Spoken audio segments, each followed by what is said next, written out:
Hey everybody, how you doing? I'm Paps, the Rising VTuber, and the guy who forgot to load up PNG Tuber Plus. Give me 1 minute. Here we go. Alright, yeah, there we go. Yeah, the other day I read this book, right? I wasn't very good at socializing as a teenager. I didn't like get a lot of it most of the time. So when I was like 16 or something, I borrowed this book from my brother. My brother had a lot of books that he didn't take with him to university.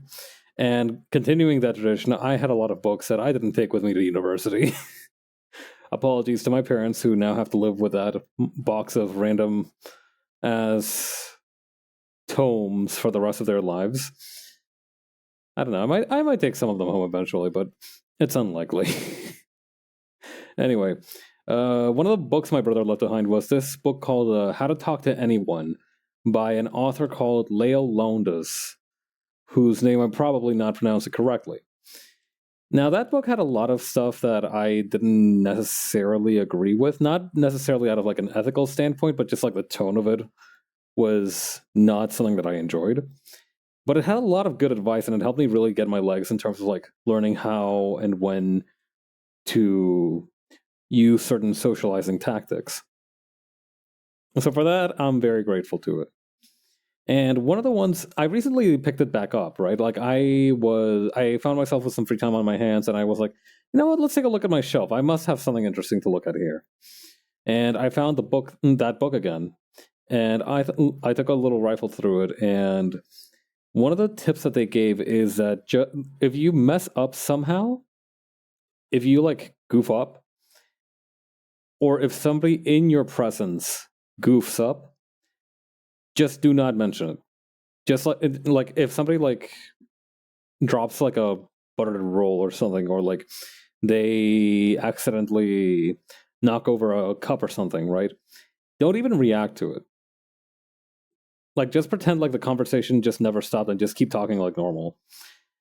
And if you do that, it's going to be better than being like, oh, that's okay, or like, paying too much attention to it, apparently, because it's like it shows a certain degree of calm, first of all, and second of all, it just lets the other person have a lot more dignity in the context of that, right? Like, nobody wants to make a scene, generally speaking. So by kind of giving them that lack of attention, you're actually kind of giving them a little bit of grace, right? Like you're pretending like it's no big deal because, in most cases, it really isn't a big deal. This is all to say that the right move in this situation would have been to not apologize for forgetting to load my model. But I'm far too polite. Well, no, I guess it's not. I mean, I don't know. Is it politeness or is it just like the need to say something? Right? Sometimes it's hard to tell the difference between that. At what point does it stop being small talk? And at what point does it start being like, okay, the right thing to do is to just fill the silence, right? What color did I use for the buttons on here? I think I just made them white. Did I just not put in any buttons at all? No buttons whatsoever? Oh, no, here's one.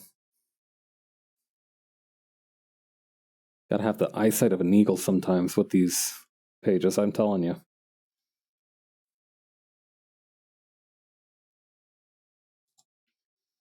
All right, let's see what else we got on here.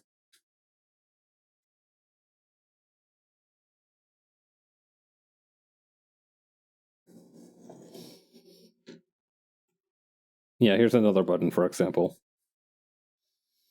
But yeah, the coloring for this page. I need to make more pages like this one where it's just everybody talking in a small enclosed room. So that way I don't need to draw nearly as much. I get now why like the Hunter x Hunter author loves dedicating like entire pages of text in his story. Like I would also do that to save myself having to draw. That's actually a really funny idea. A guy who does like a weird power scaling in his like character universe, not because he like necessarily likes super complicated power sets, but mainly because it's just a way for him to like have to draw less.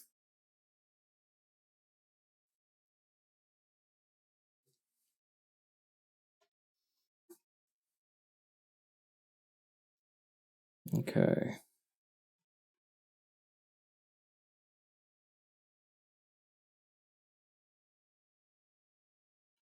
Let's see. Put this here. What colors did I make his like little sun hat?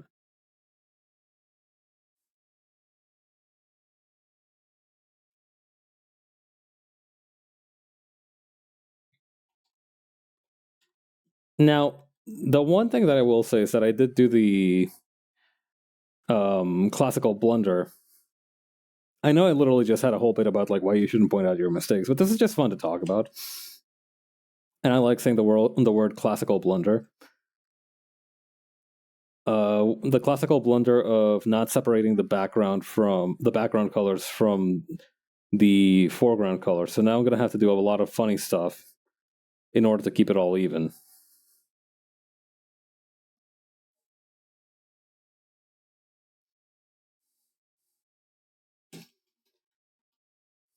But yeah.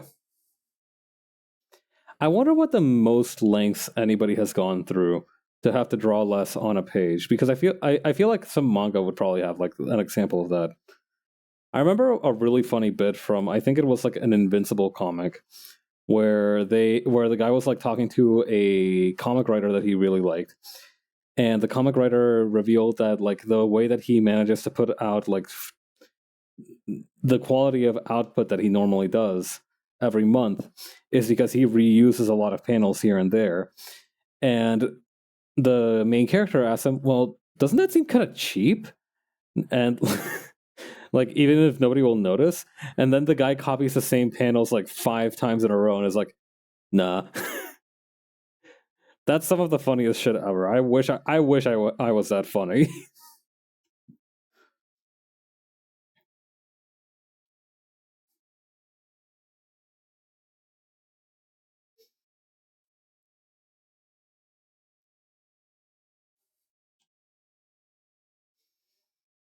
Speaking of some funny ass shit, I learned about the Apple Pippin today. So, the Apple Pippin, if you've never heard of it, because I certainly haven't before today, the Apple Pippin was Apple's kind of answer to the home console craze of the late 90s or of the mid 90s, right? Like, at that point, everybody had like a PlayStation, everybody had a Nintendo 64, everybody had a whatever the fuck Sega was doing at the time. I don't remember. The Dreamcast? Was it the Dreamcast? I think it was the Dreamcast. The Dreamcast might have come in a little later. This was like 1996, right? I don't think the Dreamcast. How old? When did the Dreamcast become relevant? 1998. September 9th, 1999 in the US. In the US. Okay, so they were still probably using the Genesis or the Mega Drive or whatever the hell. I'm not I'm not a Sega nerd. I like Sonic, but I'm not gonna be a Sega nerd. I'm not gonna be that guy. Jet Set Radio was okay, but I'm not gonna be the Dreamcast guy. I refuse.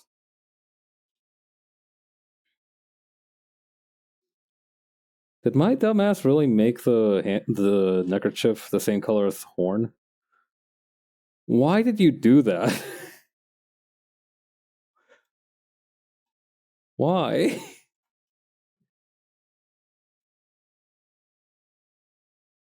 God. A little while ago, right? The H Bomber Guy video on plagiarism dropped. And that was a really good watch. I got in my first viewing of it a couple weeks back when I was actually working on the comic, I think, during a dreary Saturday afternoon. It's a great video, and one of the things that I remember is that what do you call it? Like the angry video game nerd, right? Like he had a small section talking about the angry video game nerd, where he discussed a brief change in the writing team, or at least I think it was brief. I don't remember how long it was. It was definitely like long enough that it had like a noticeable change in styling and quality.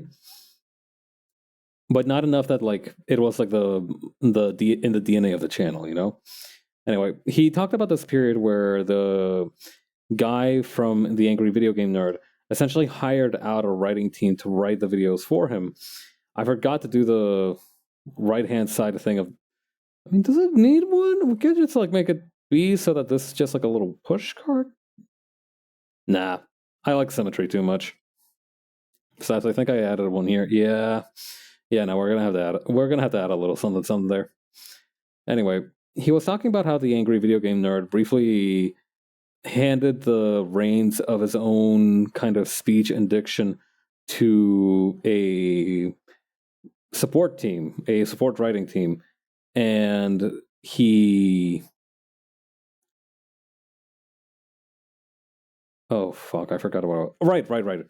And at that point, that's kind of like when I learned how some YouTubers have like a dedicated writing team, right? Like I hadn't thought about it very much before, but in retrospect, it makes sense that like these people who are regularly raking in a tremendous amount of money from content creation can't just like make the necessary content mill output by themselves. They need like some guy backing them up.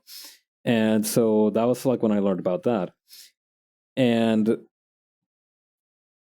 so this brings me to the last couple of days where somebody was sharing this video of some. Do you guys remember Game Theory? Do you guys is Game Theory still like a relevant channel, or like has that become like passe, right? Like is Game Theory considered cringe now? I feel like we used to love Game Theory, particularly joking about it. I remember that in the early days, right? Like I remember Game Theory before it got like super lore heavy, where they did like these videos about like, for example, how much money would it take to make the Minecraft armor in real life, and given that it's created in real life, would it actually be effective? Like that was dope shit. I like that one. Hang on. But nowadays, I'm not sure what its like whole niche is. In any case, I was made aware that like for some reason there was a Game Theory clip where they showed that clip of Corone going like, "Water in the fire, why?" So you know, of course, it's nice to have like a little crossover with like a little coincidence with like VTubers, right? But then like in this other clip that they had like a picture of fauna, and like that's when I was like, oh, I see. Somebody on the writing team is like a VTuber guy.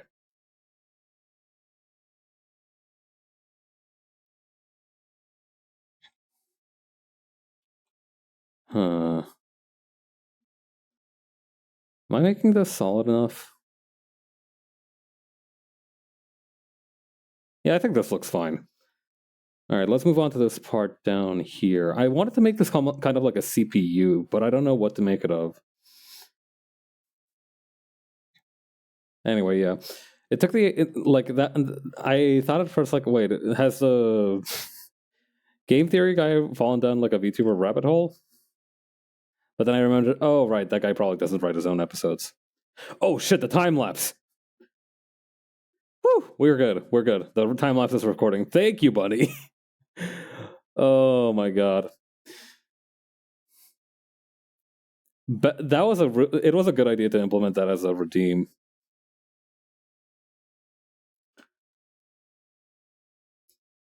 Oh man. Salute. God. I've actually been thinking, right? Like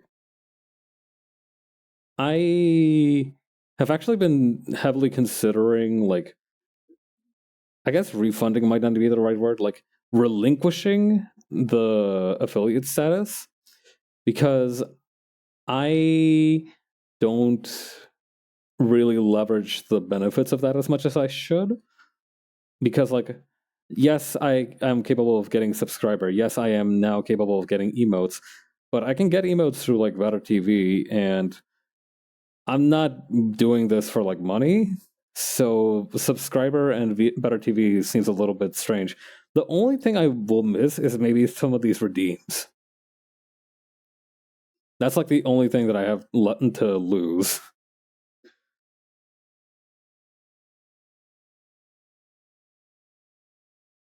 But on the other hand, what I would gain is to no longer have to be like every half an hour, be like, "Hey guys, sorry, but Twitch is making me play an ad." You know, I'd like to be able to stop doing that. I feel like that would bring me a lot of peace of mind.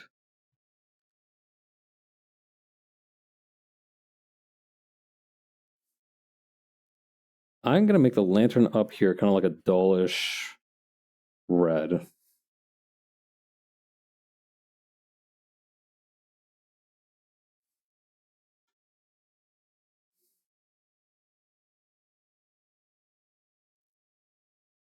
Gonna make this one also green here.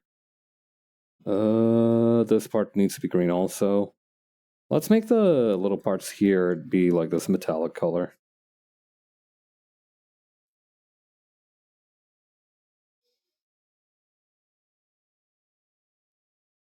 Okay, then we'll make, or actually maybe this inner part can be like a brighter metal.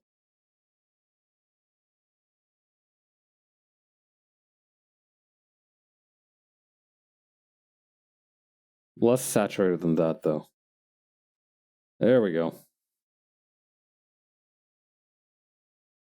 gonna add a little pip of white here.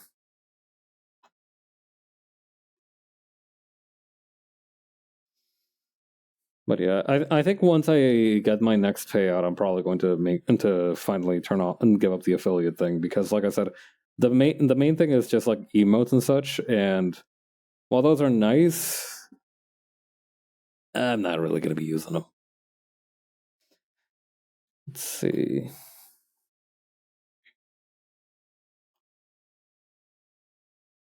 Opacity, let's say like 57. Oh, that's still really opaque. Let's go for like 30. Yeah, that's a little better. All right, how do I set? I need to set this to 30 also. Around there we go. This is the one downside of using like the opacity stuff. It's like, wait, no, hang on. I have a much better idea of how to do this. Just copy and paste the color in there. Okay, there we go. Yeah. Maybe make the brush a little bigger again.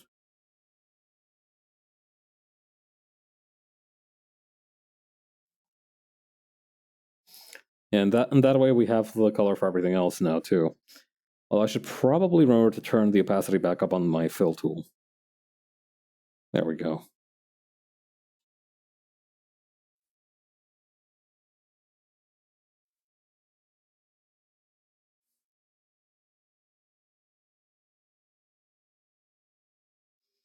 Okay, and then over here we'll do a similar treatment.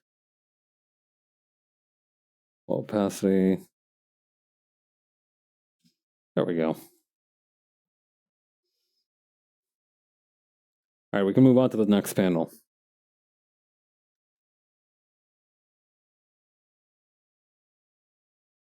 Oh, I forgot about the opacity again.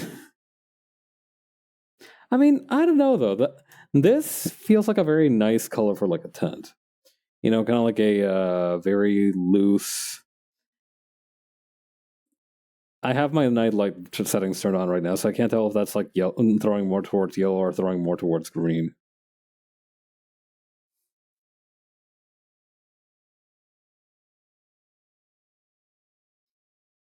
Okay, we have a couple of little cross parts here.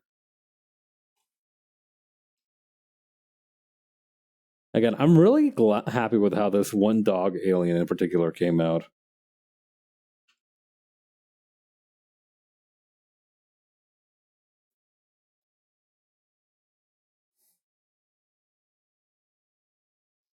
Imagine you got kicked out of your planet for being the freshest motherfucker there.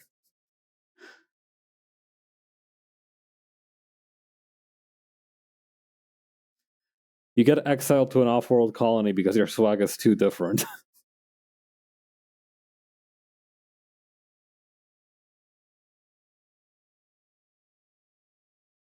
There we go.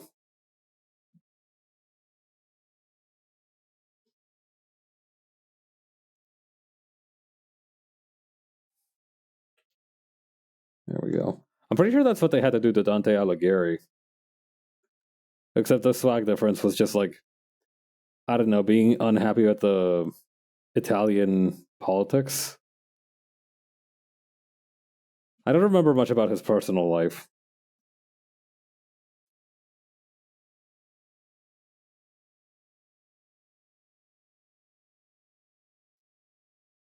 I do know that his last name sounds like something you would call a strain of artisanal noodle. Like Alighieri definitely sounds like some shit you serve up with pesto. If I'm being quite frank.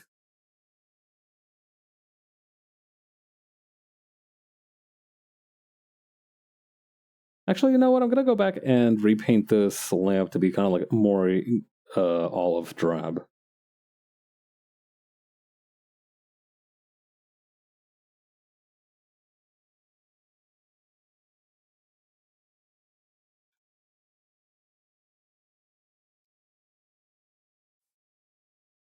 I'm gonna use that same color for the chairs here. I can probably use this for the slug jar. I think I wanted to make this guy like a banana slug. Can I get a picture? Can we get some eyes on a banana slug real quick so we can...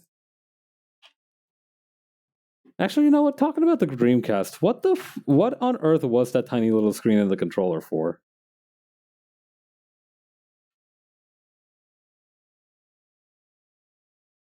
That's something I never understood about this game. Is just that, like, what the purpose of the tiny screen was. Oh, okay. It shows like in this one at least, it's for like Bluetooth stuff, right? But what about the rest of them? You know, is it just for Bluetooth? I mean, like some controllers also do have a Bluetooth button, so maybe I shouldn't be too mad about that. But like, actually, what I should be doing is googling banana slug. Banana slug mascot? Hold up. Oh Christ! I'm gonna need you all to see this, so you can also feel uncomfortable. So, UC Santa Cruz has a banana slug mascot. That thing is deeply unnerving to me. What?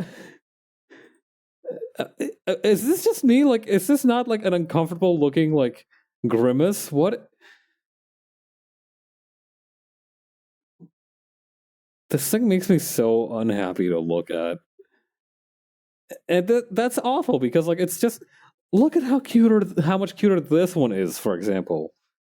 Like that one's so cute. It's got a little book about Play-Doh. Why? Why is the slug reading Play-Doh? My guy Banana Slug is about to leave the cave.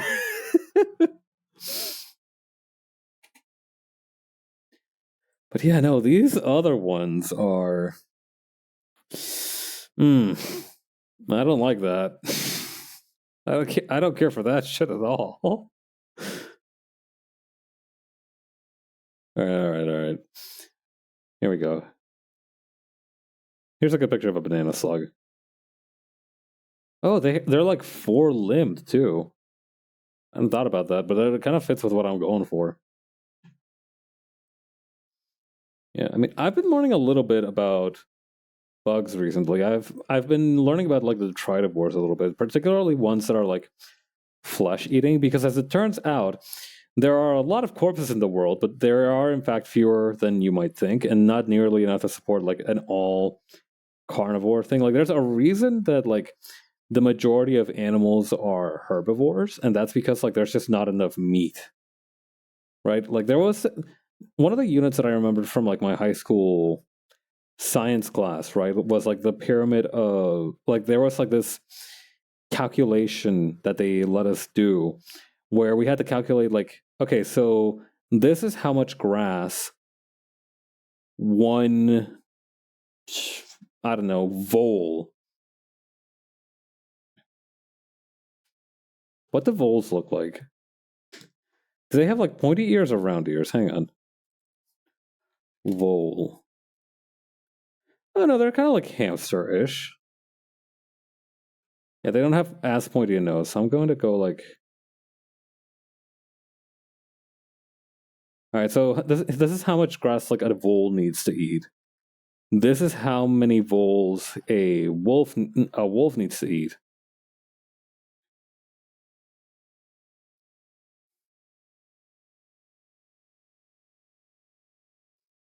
My man Legoshi. So given that, how many wolves can be supported by an environment given this amount of grass? And that's like a calculation we needed to do. And it turns out that the answer is to support like even like 10 wolves or 5 wolves, there needs to be a lot of grass. Like an almost ridiculous amount of grass. This is all to say that that life in general, like mammals and such creatures, are actually quite difficult to maintain environmentally. Like the resources needed to maintain mammals in your environment is actually quite high compared to like say bugs or I don't know, vegetarian animals. I believe their name is herbivores. So then that's kind of why you don't see as many flesh-eating bugs out in the wild. It's just because like from a living standpoint, it's just not very practical to go all in on meat. But I did discover a couple of them. There's like the American burying beetle, which has a cool trick where it slides underneath a corpse and scuttles it with its legs. So like essentially it's like turning itself into a tiny little bug conveyor belt, which is pretty cool. And there is also the American carrion beetle, which I don't know if that one has any cool tricks. It's kind of interesting looking. So carrion beetles have a single kind of like spot on their thorax that has like a little dot in the middle of it, while and the rest of the carapace is black, while the burying beetles have like these like almost like tiger stripe splotches with a colorful thing on their thorax.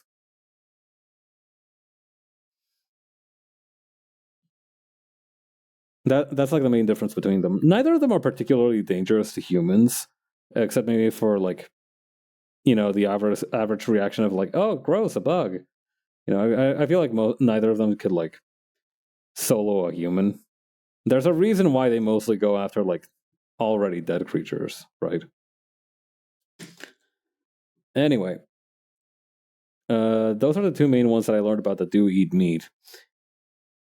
Domestic beetles are kind of cool too. I know that those ones are used for the... Hang on. Here it is. I need to open up another file that I had because that one has like a couple of these like dog aliens in it too. Gonna go with this guy's kind of skin tone.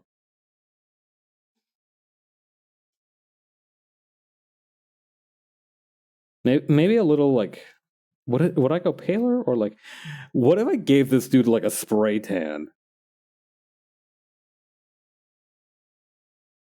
That would be kind of funny.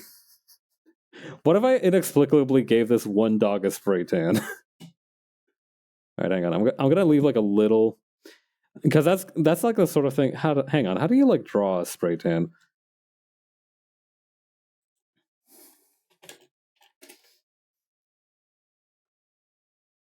Spray tan skin.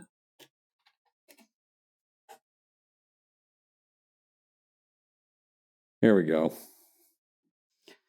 God, this image is a little unnerving. Banana slug. But yeah, domestic beetles. I talked about those guys. Oh, oh no! Oh my god, that's actually really funny. All right, hang on. What was his like other skin tone? I just need that real quick.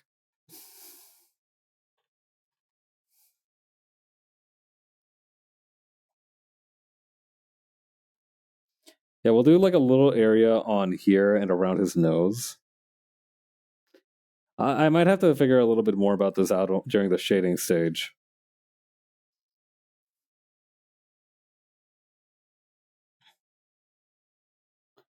Wait, no, actually, this looks like makeup, and that actually looks a little bit better. Oh my god, what if we gave this dog cheekbone makeup?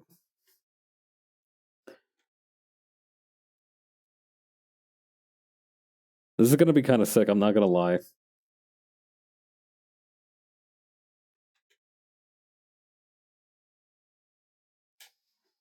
Alright, let's get rid of this little chunk up top here. And we'll do this on a separate layer, so just in case we don't like how it looks. Let's do like a rouge. Bronzer and highlight the crease to the gods. That's right. Hang on.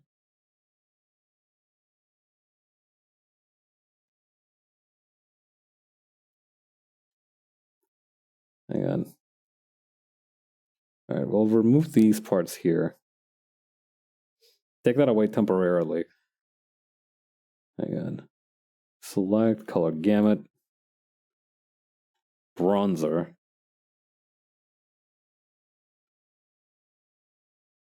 So I guess like, oh yeah.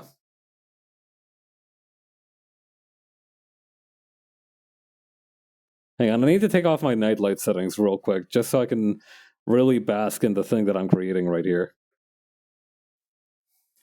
We could go a little bit more bronze than that.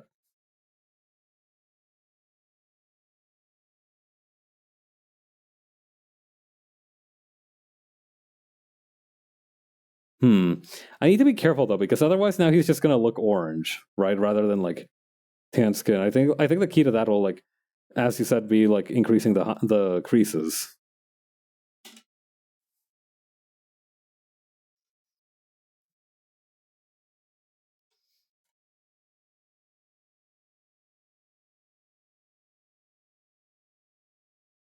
Hmm.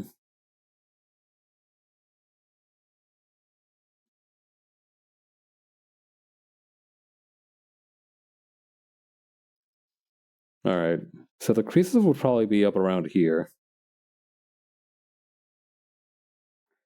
Somewhere around here for the eyebrows.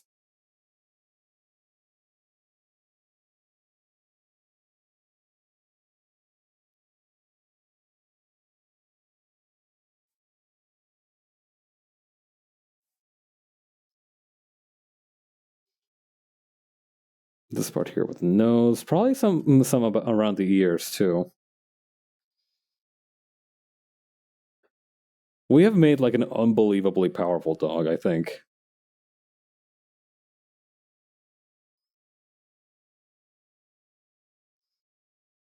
And now we can just kind of like, instead of having this be fully colored, we can do a small gradient right around here. And how do I... Okay, we need to surgically remove the rest of the skin here.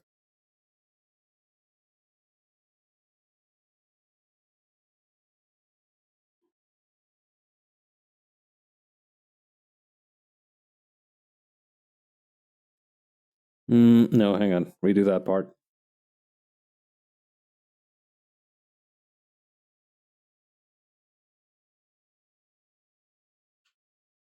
Okay, then over here, then over here. Perfect.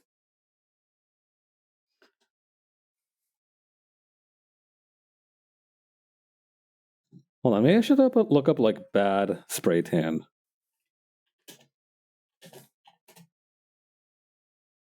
Oh. All right, you know what? Maybe we're not going to put like an actual picture of this, because I feel like this is... There's no easy way to say this. Some of this shit is bordering on blackface. All right.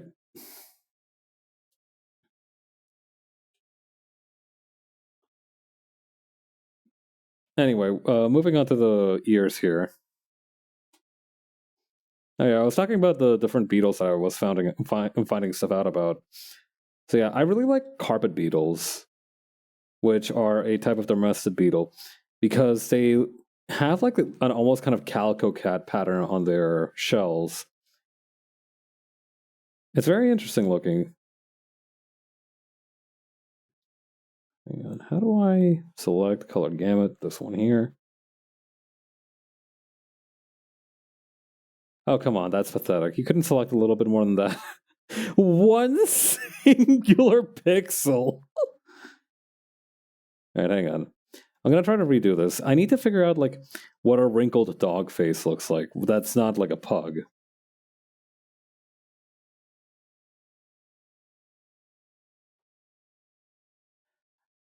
I'm gonna keep the lips here, right? I'm gonna need to do something about the nose. This looks good. No, it needs to be a little bit like. There we go. That's a little better.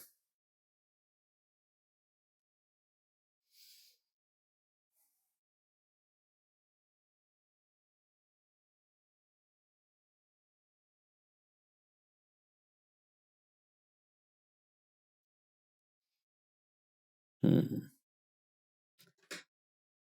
Hang on. Is there hang on, dog face wrinkles?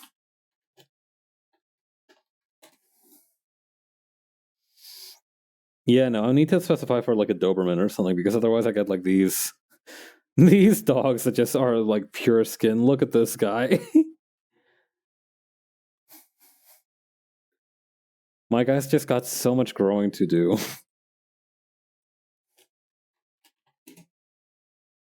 Or I don't even think that's a puppy. I think that's just how they look like fully grown. I forget why they are like that, because I think like the reason they are like that is because like I think having those extra things of fat like was able to protect them. Oh yeah, we're looking for the dog breed that I based these guys off of was like the Jolo. I think that's how you pronounce it. Cholo.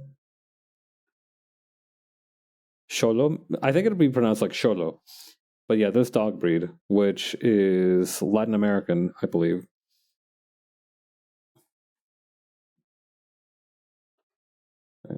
There we go. I like that sometimes my dedication to the bit is such that I have to literally pause all all production in order to work like a stupid joke. I love my life so much.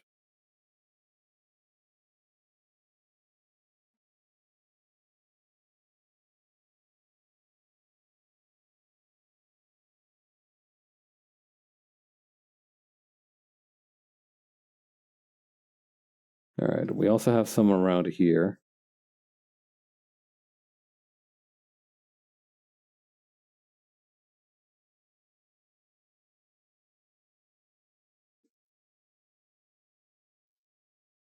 Okay.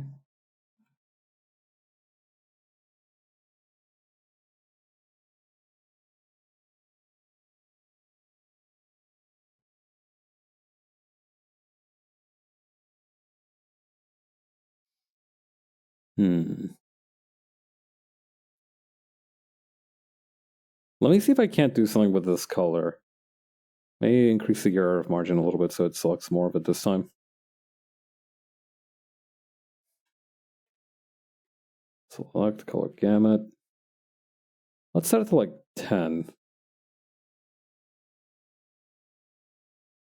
Yeah, that's good enough. All right. Uh,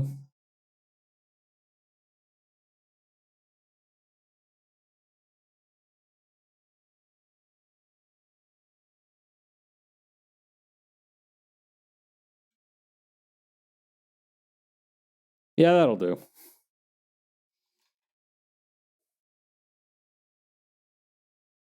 All right, let me just grab the rest of this part here and redo the gradient on it. You don't need to get out the proper gradient tool. A little bit of like spray will fix that up for us.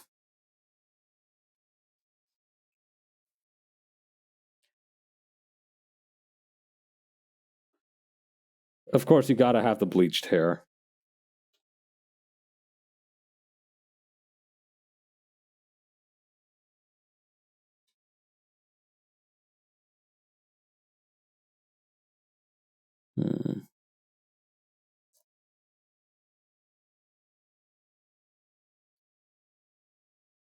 Oh god, that is such a garish tie. I like it.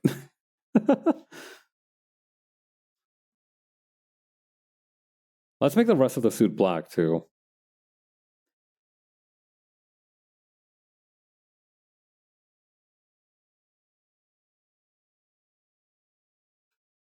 All right, and now this guy over here, I think we should give him like a similarly kind of like ochre or maybe almost like tweed suit.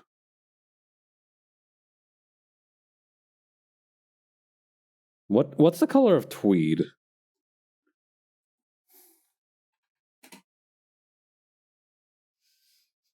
Okay, I see. I don't know. I've never gotten the.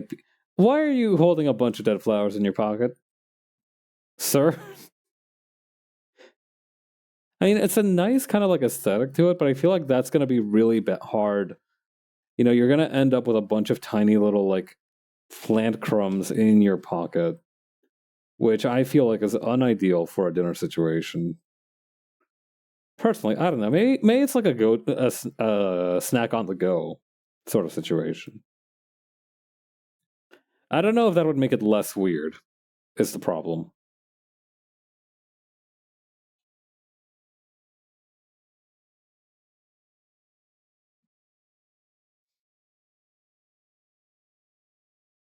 Okay.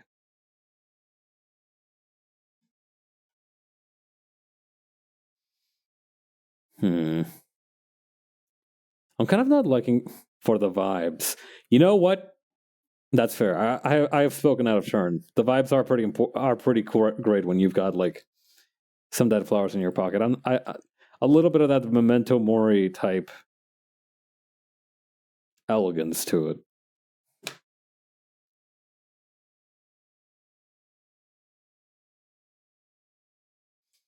Hang on. I'm gonna go ahead and select the colors that I've added so far for this slug guy. I'm gonna see if we can't do something a little bit more fun with them. Why is the dog also selected? We accidentally made it too alike to the dog's skin tone, lighter skin tone. So now, hang on.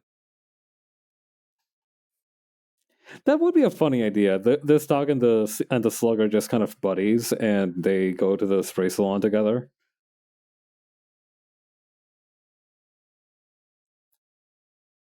I don't know. I feel like it'd be animal abuse, but I feel like it would be kind of interesting to see what would happen if you threw a slug into a spray tan machine. I feel like I don't know. Is spray tan stuff like sufficiently noxious that they would curl up and die? It couldn't be good for them, obviously, but like, is it like the instant death effect of salt, or is it something else?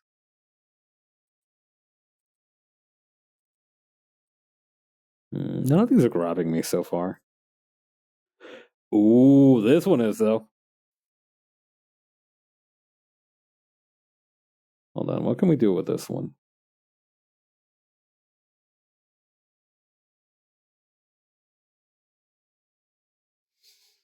He looks like a tiny little Cheeto.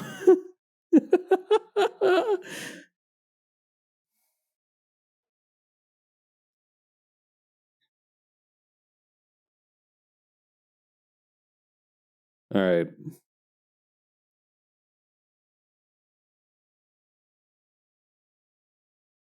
We're gonna make him into like an orange creamsicle situation.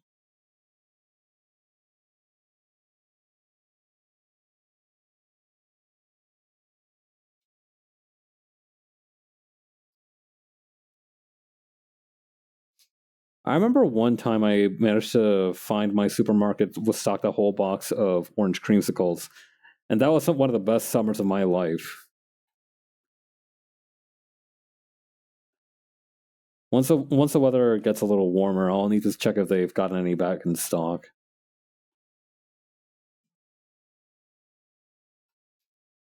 All right, and for the final touch, we'll add a kind of like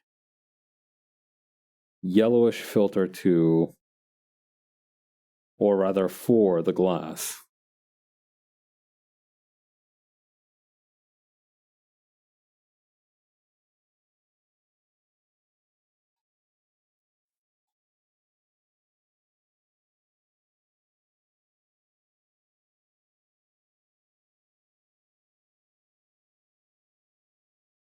Okay, and then just lower the opacity for this. Perfect. All right, that's those two knuckleheads figured out. We can take the dog away for the time being. Let's move on to this panel.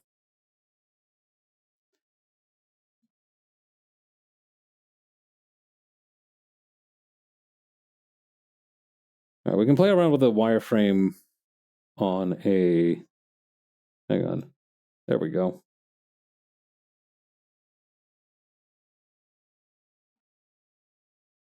All right, we need to, first of all, begin adding the colors for the blackboard.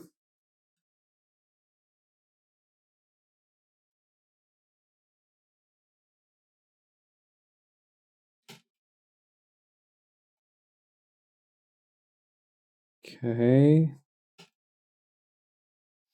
We also need to change up the colors in the actual objects.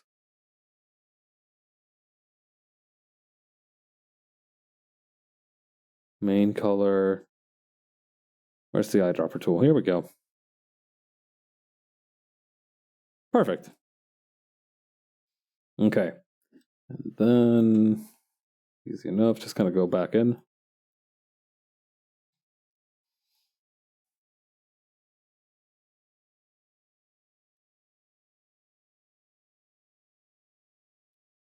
I need to add the little line here for the... I intended for this part here to be like a CPU vent. So that's what that's going to be. Actually, before I forget, let me go back up there and do that.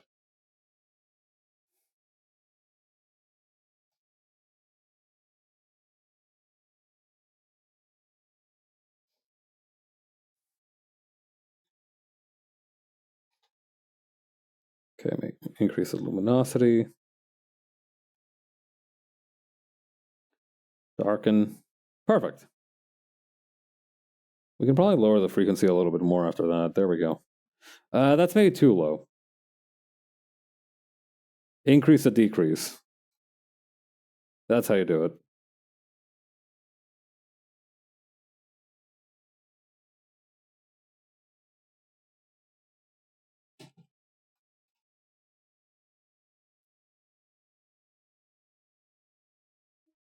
Okay, then we got the big guy.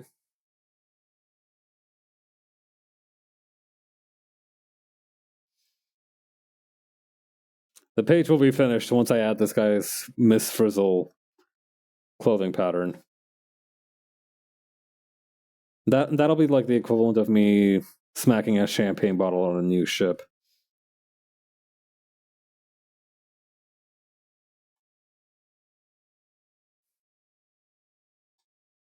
Where did that practice come from, anyway? I feel like smacking anything against like a new ship is a bad idea. You know, like I feel like it's obviously like a flex to say like, oh, I mean, like you're not really winning, are you? Right? Because like either the person smacks a champagne on the ship, and the ship breaks, and it doesn't look great for you, or the champagne bottle doesn't break, which is great. That's kind of like the desired outcome. But like at the same time, now you're that guy who tried to flex by saying like, "Oh, look at how strong my ship is. Didn't break from like a single blow from a thing of glass. Crazy, huh?"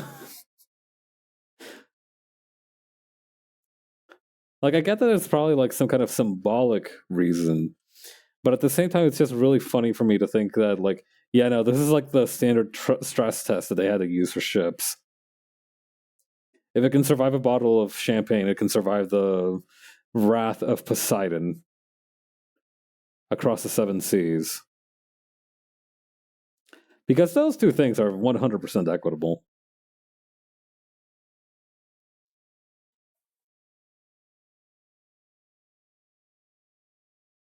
Okay. Add this here.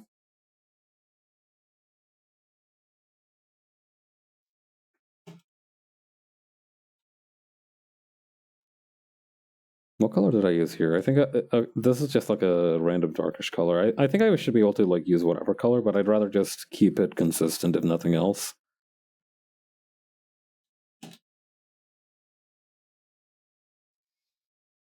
Okay, add these two, add this color here for the CPU. You can probably just copy and paste the layer here.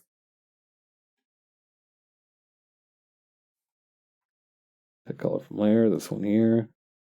There we go. Okay, now the tricky part, which is the picture of the ship.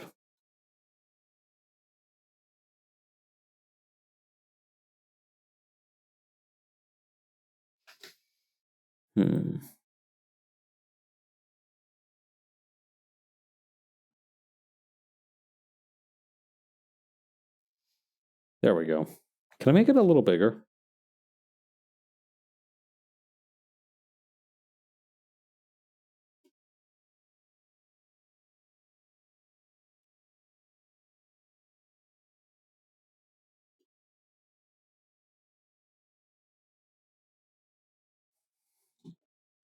Okay. I think the last thing maybe to do is to add a 99% here.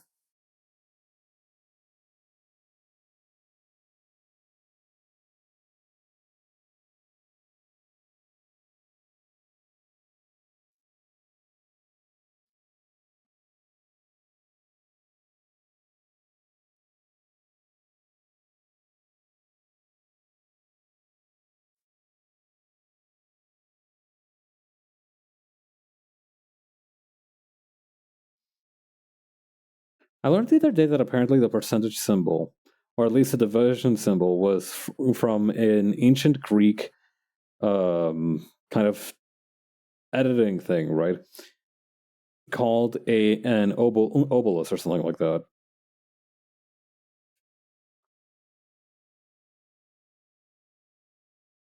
They actually had a couple of different types that. So there was like an obelus that was. Hang on. So there was one that was a vertical one like this, a horizontal one like this, and I think one that had like two pips as well. But this one here eventually became the division symbol, which also became the percentage symbol. The obolus itself eventually became that one that looks a little bit like a cross. I was surprised to learn that whenever you see like this in a book to kind of like indicate like, oh yeah, there's something that you should read like further on down. That's not actually like a Christian cross. That's supposed to be like a dagger, and that's what the symbol comes from. I had no idea. Like I assumed that it was like supposed to be a cross because it's usually put like next to somebody's name to indicate that they are no longer in the world. But I had no idea that it had those origins.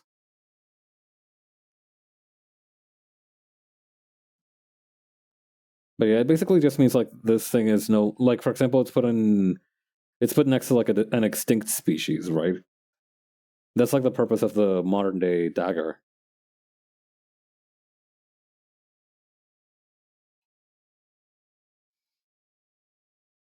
What color should I make this guy? These two over here are kind of like on the warmer end of the color spectrum, so maybe this guy should be kind of like bluer.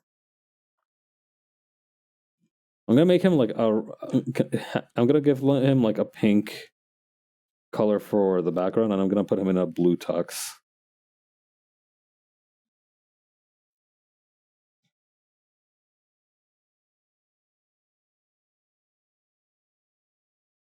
Okay.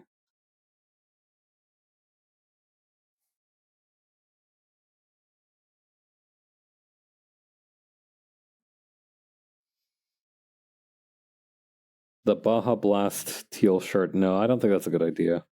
Maybe a tie? A teal tie? And then we got a white shirt, a black shirt. I think the next one is like a pink or like a beige shirt.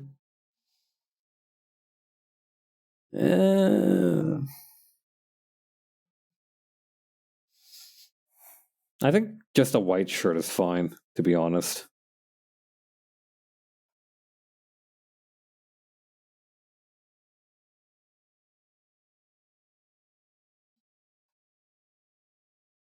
Maybe a white tie. A gray shirt? No.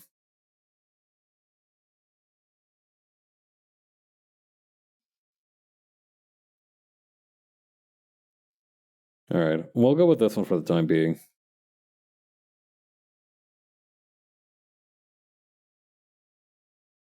I kind of want to give this guy like yellow eyelashes like an emperor penguin. Emperor penguins don't have yellow eyelashes technically, but they have that like those yellow tufts, right? Like I've seen Surf's Up, I know what I'm talking about.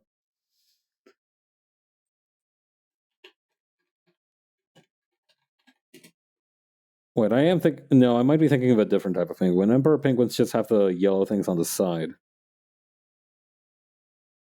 Wait, so then what is the king penguin, maybe?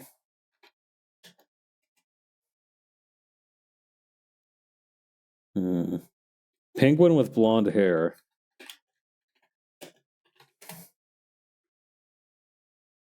The macaroni penguin. These guys.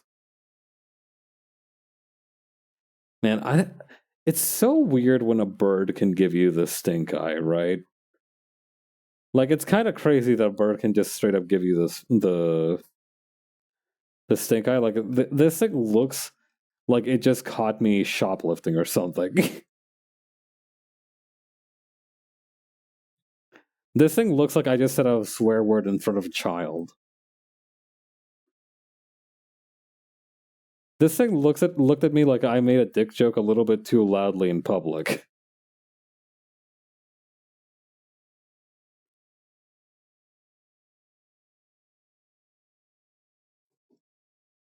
Anyway.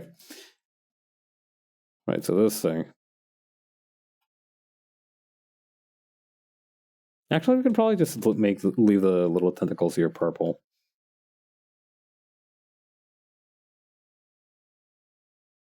What color should we make its eye, though? I want to make it like a blue, like that kind of really disconcerting blue eye color.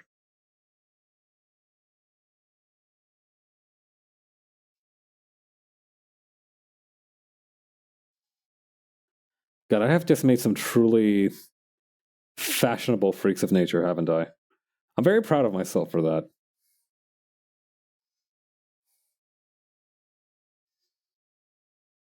I mean, to be fair, the dog is kind of eating them up in this scenario, but like, that's not going to be a problem for very long. We are just going to flashbang these guys and move on the next page forward. They're never going to appear again.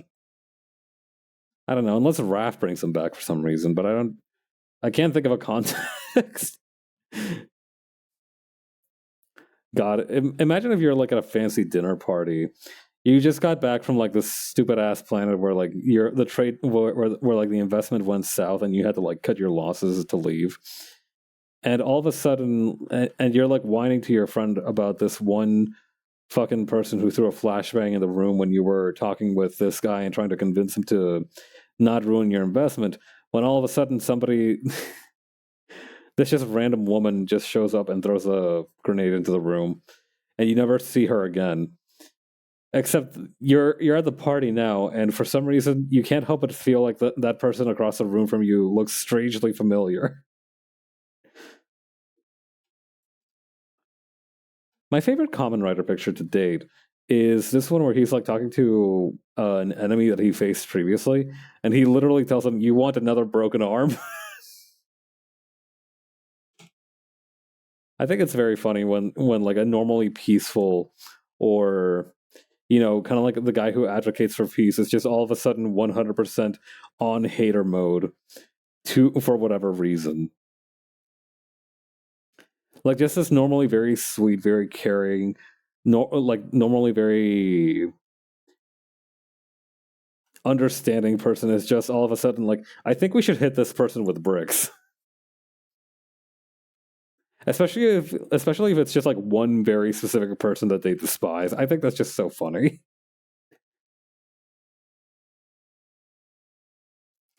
Yeah, this lamp is like way too big. I need to make this lamp smaller.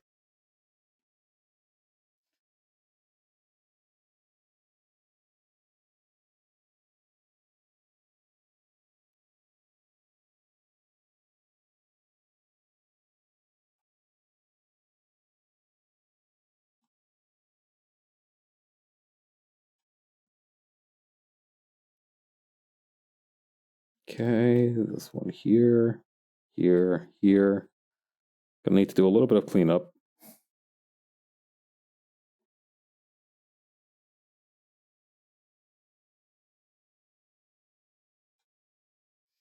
Anything else? I think that's all.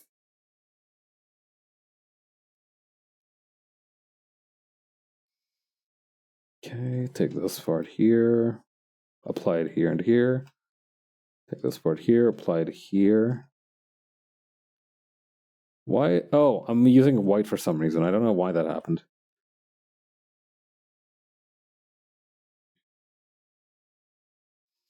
I need to remove this line right here because otherwise it looks like there's some space between his back and the back of the chair.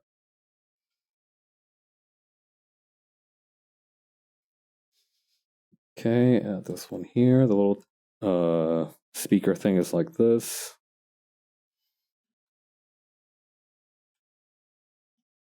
I'm really happy with how this expression came out. Did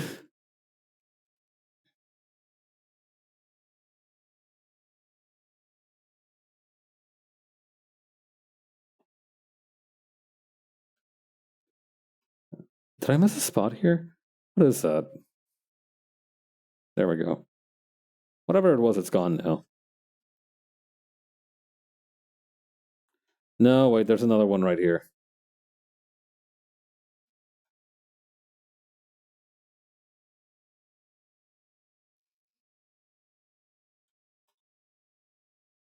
Yeah.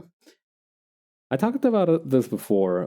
I have a couple of newsletters that I'm subscribed to kind of like have stuff to talk about on stream, right?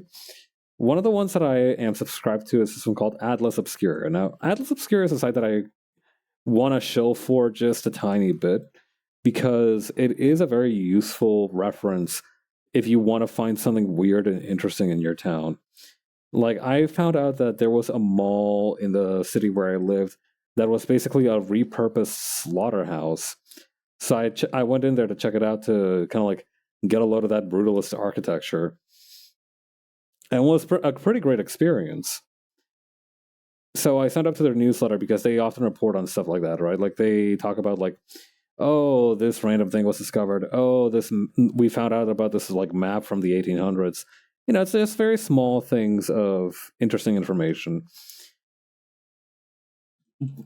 And the other thing is that they offer courses, right? Like they also offer these courses that you can embark on. Some of them are just like purely online classes, and some of them are like ones where you need to buy like a kit and undertake it as a sort of correspondence course to achieve it properly. And one of those courses was this one that was advertised to me today, which was called like Making Sense, the experimental perfumery. I very much appreciate the pun, but at the same time, I feel like perfumery isn't the kind of place where you want to get experimental. Like, don't get me wrong, every great human achievement has been created by somebody struggling and trying new things and getting experimental. But I just feel like, especially if it's like for a class geared towards amateurs, you do not want to get experimental with the stink that you put on your body, right?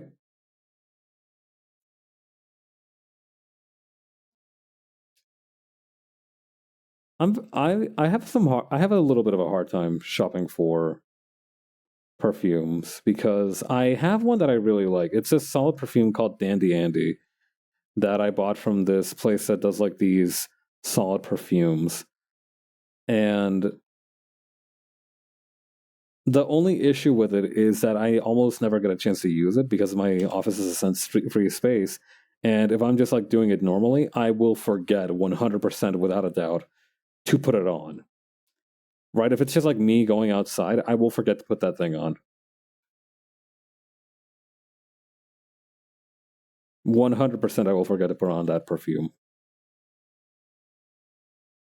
So it creates a little bit of an issue for me because I want to smell nice, but I forgot to put on the thing that makes me smell nice.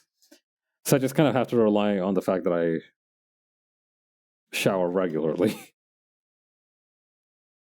I don't know. Body lotion is kind of great too, though. Like, I recently found this one that's really interesting because it comes in a metal container instead of like a plastic one, and so instantly you're like, "Ooh, that looks kind of neat and different." Oh, I see. I painted the inside of the mouth. That's why it's like that. But yeah, hmm,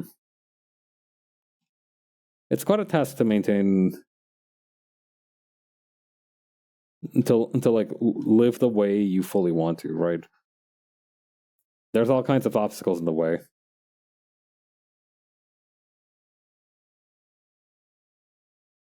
And sometimes those obstacles are just like the fact that you can't remember to put on a proper perfume when you go out.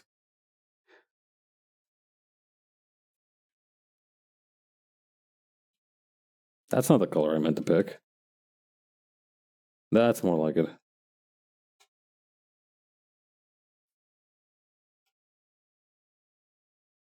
Would it be too much if I modeled the space dog on Pitbull, Mr. Worldwide himself?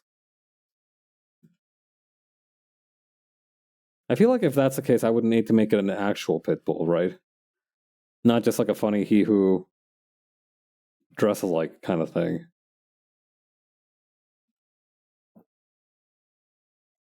That's the only kind of issue that I foresee with that type of naming convention pun.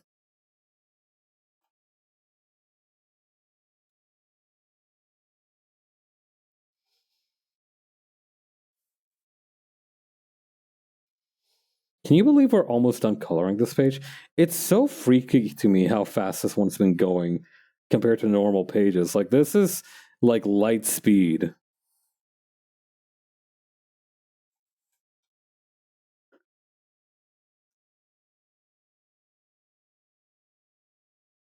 I need to find a way to make all pages this easy to color in and do.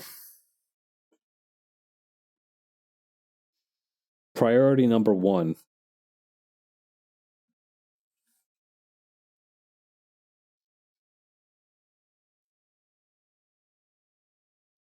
Okay, add this one. Put in this one here.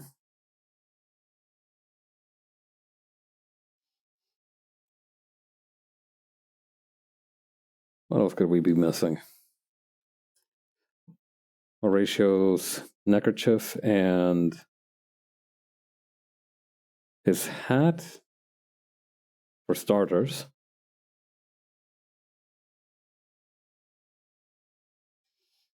The glasses tint, the lamp, which feels vaguely important.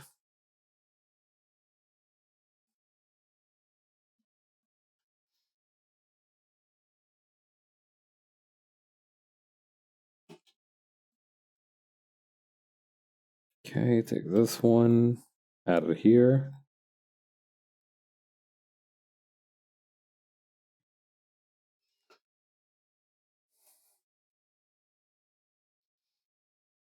Okay. I have a color here that we can use for that part.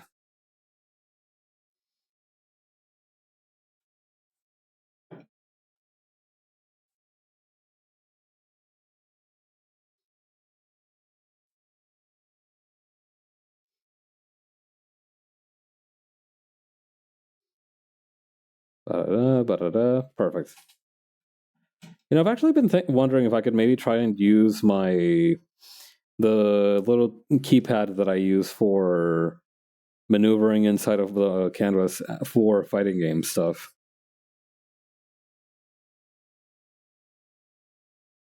Hang on. What? I need to open up PowerPoint real quick to figure out like what the end of presentation slide is like. Hang on. End of presentation slide.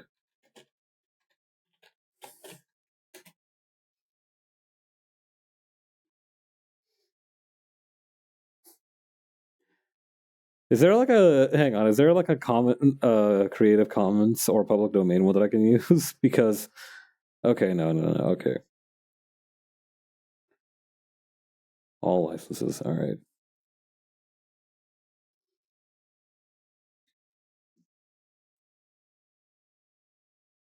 I need a couple of things. I need to set the text to this color, and I need to make it a font that just kind of like screams, "Oh, here, this is a good one."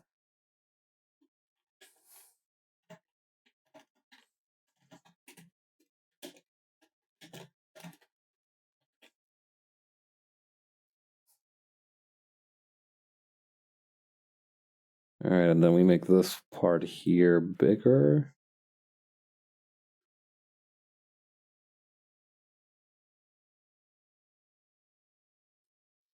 Maybe shrink it down a little bit in total.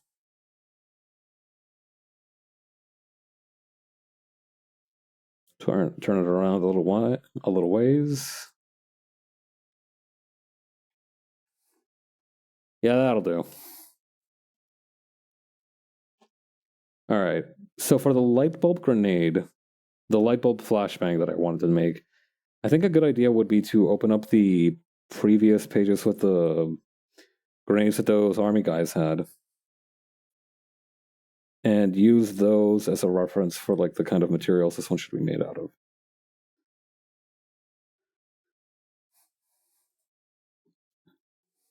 So the rifle here, for example, we can take. Wait, no. Here they are. Okay, so if red is going to be like fragmentary, then I feel like the best thing for concussion or like flash grenade would be like purple or like bright yellow. The only issue with bright yellow is that it wouldn't show up great against Horatio spec. So maybe if I do like a magenta.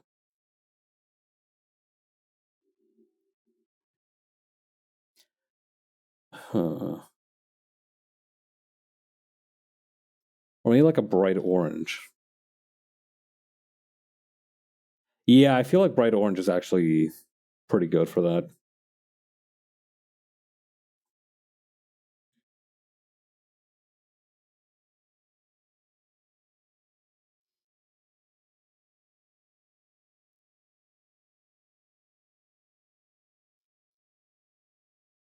Hmm. For the inside of the bulb, I kind of want to make it like kind of yellowish.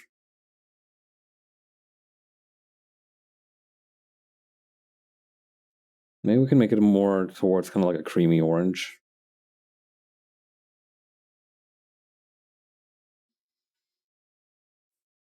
In any case, I think now we can probably start the process of.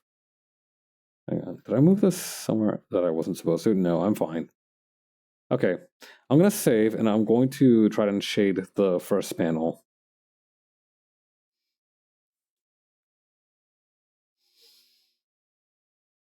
So my first instinct is to just duplicate what's on the base panel and then bring up the saturation, bring down the luminosity. Why did I forget to paint this for whatever? Maybe increase the contrast too.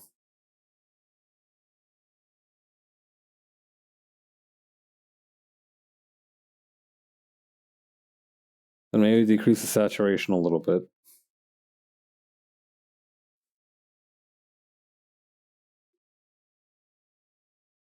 And that way, what I can do is I can just, based on the light source, which is the lamp here,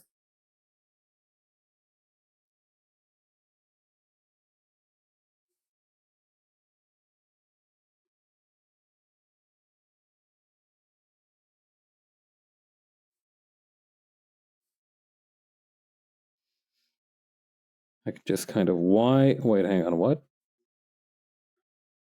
You know what? Never mind. We ball. We shall continue to ball.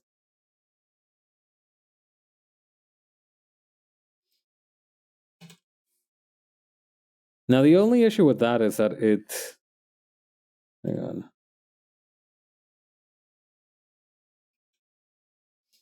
It's not quite as vibrant as I hoped it would be. I don't know. Maybe we just need to, like, increase the vibrancy of the background of the tent, but... All right, we'll keep going with this grind set a little bit longer, and then we'll see if we still don't vibe with it.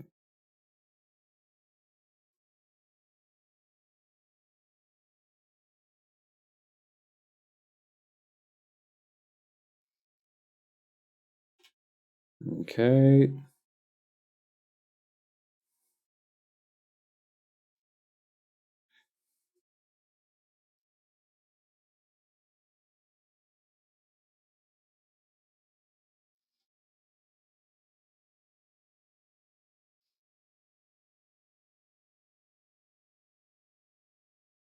Hmm.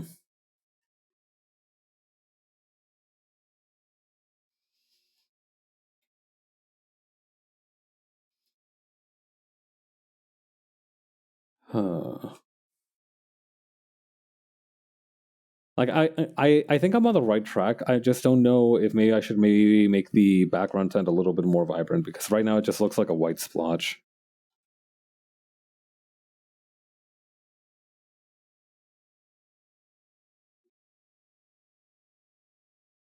Dude, what if what if you got called to like a business meeting, right? Like everybody's wearing suits and ties, and you're supposed to be like going over the earnings reports, but all of a sudden somebody like tries to turn on lighting that makes it sound like look like you're trying to tell a ghost story.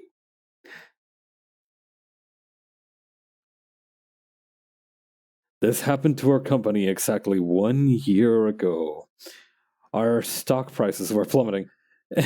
Like it's just a recap of like their financial year.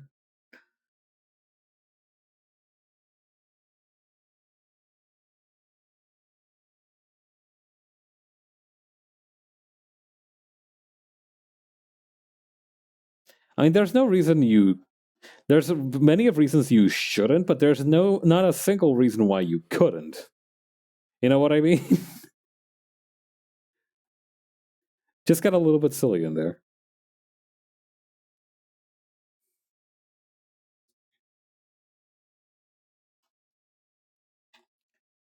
Okay. What is like the most cringe business presentation anybody's had to sit through? I often ponder this, right? Because like I'm kind of fascinated at a distance by like really high level business culture.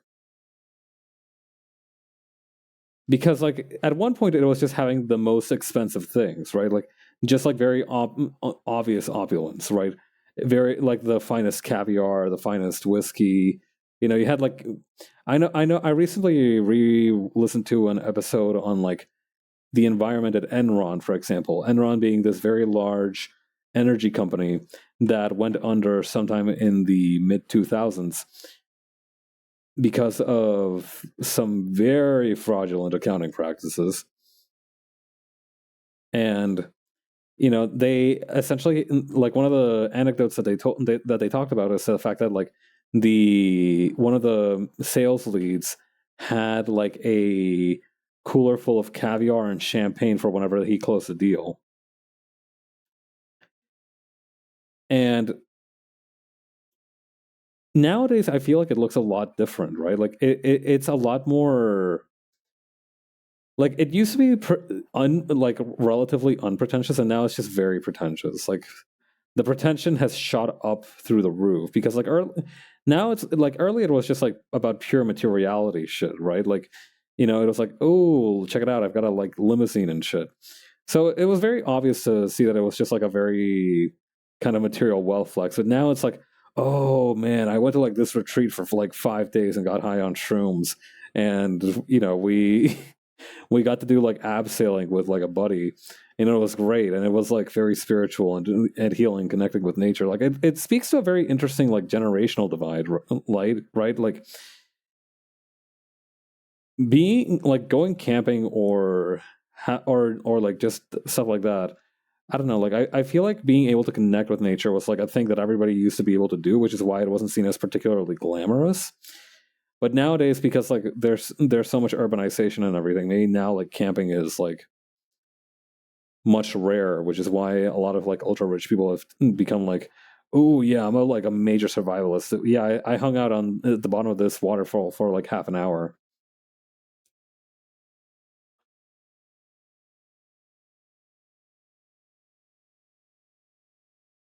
It's just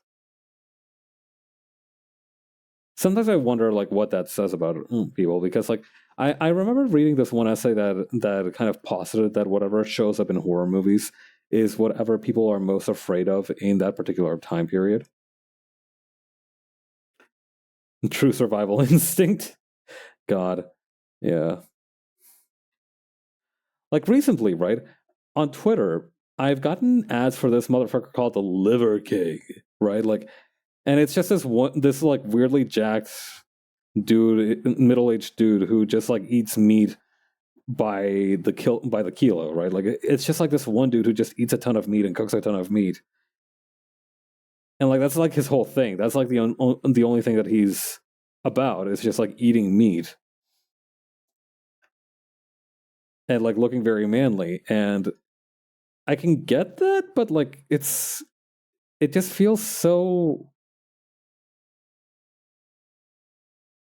performative. Isn't the right word because like if it was performative, it wouldn't be like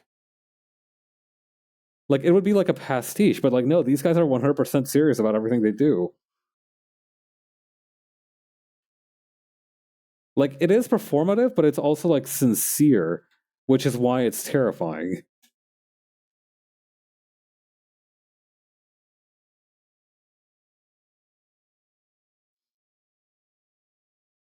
Okay, there we go.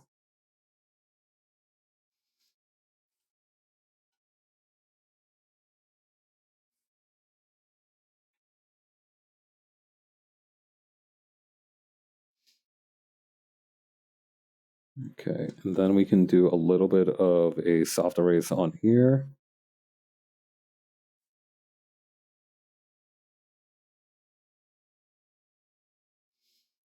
We can do just a tiny bit of erasing right here.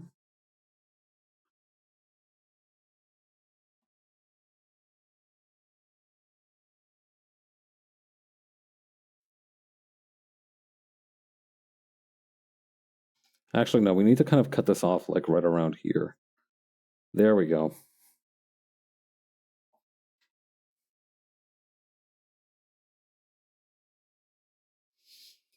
We also need to have like a blue highlight coming in from this side.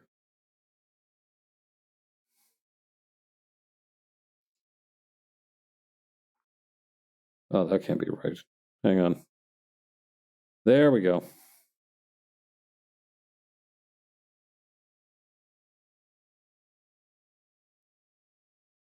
Okay. And then I'll use soft eraser for this part here. I'll need to cut it off like very harshly around here though.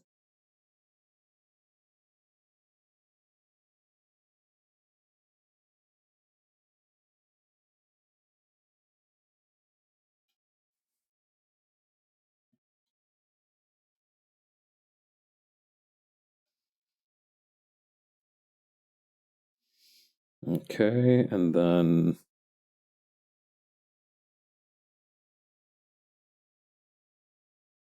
use this part here.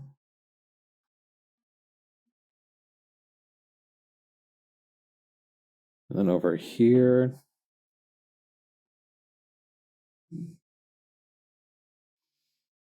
I'm kind of curious about how this will turn out because this is going to be a little bit of an exercise in patience.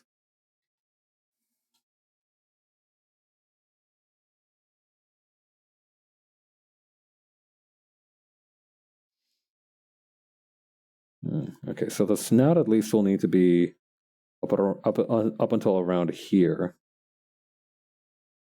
You can do the bottom part too.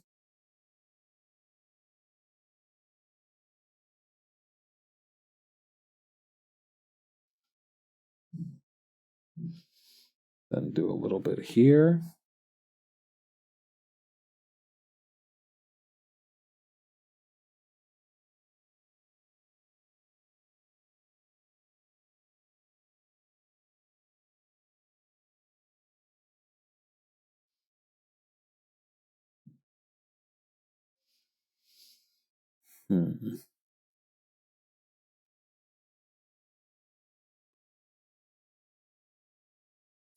Perhaps I made the shadows a little too extreme.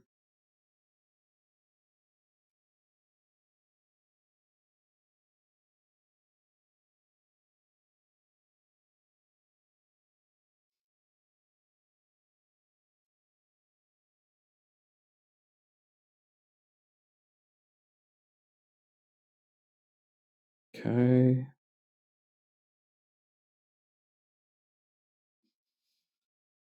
Then, yeah, no, I think desaturating it a little bit would probably help a lot.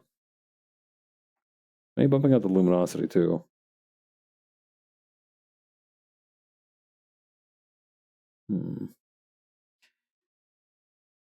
I've got an idea. Hang on. I'm going to invert this selection. I'm going to duplicate this one again. Hang on. We're basically going to start over from scratch, but not really. So check this out. All right, we're going to switch this to like a darker. Switching the hue up a little bit probably helped a little bit too. Hang on. Saturation. Let's just bring it up just a touch and then bring the luminosity a little bit, quite the way down. Okay, so now what we're going to do is we're going to select everything here because that we basically just erased everything, and then there we go. Yeah, that's looking a little bit more reasonable. I do kind of want to bring up the saturation though. Actually, what I want to bring the saturation of up is the original layer, but that's something we can figure out in a minute.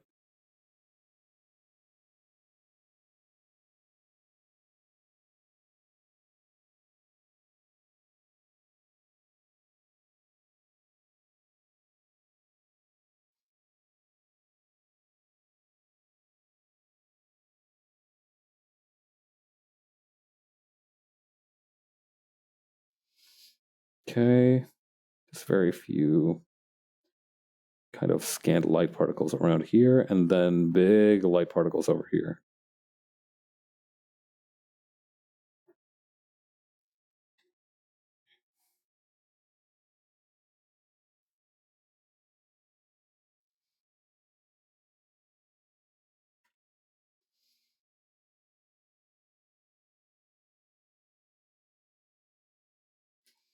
Okay, then over here.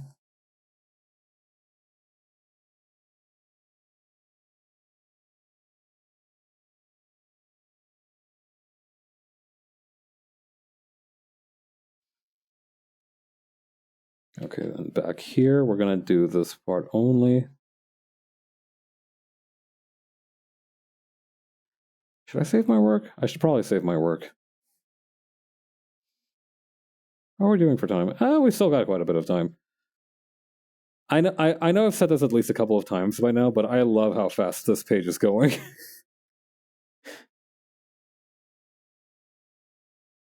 I think that's like the main thing about this issue is that a lot of it takes place outside. And the problem with outside is that outside has a lot of shit you need to account for.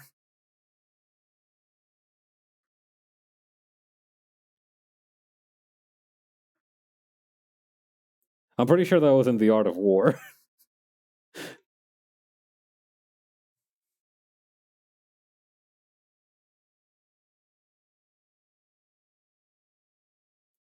Okay, over here.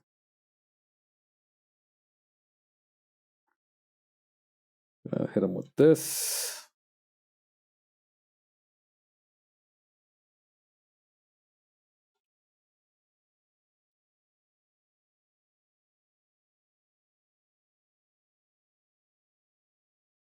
We're definitely going to need to do something to make the lamp more powerful looking.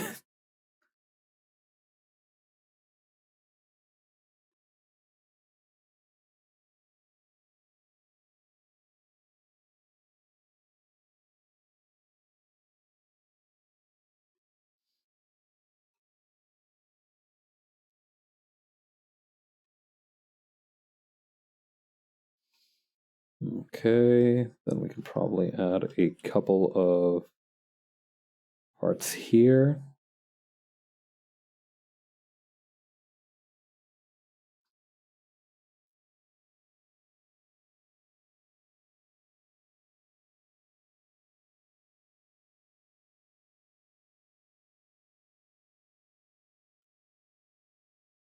No, I'm not gonna leave a shadow right there. Okay, a little for the knuckles, a little bit for this side part here. I forgot. I keep forgetting to shade to fill the color of the nails and such. I'm glad I'm finding out about this now, but it's really funny that it's just been a consistent issue this time.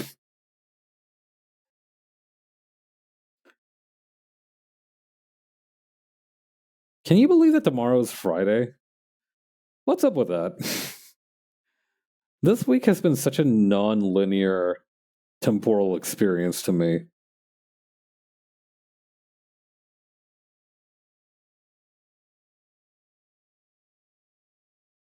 Like, I feel like we've had like 5 Mondays and then like a Tuesday and a half, and then like 5 minutes of Wednesday, and now it's the day before Friday.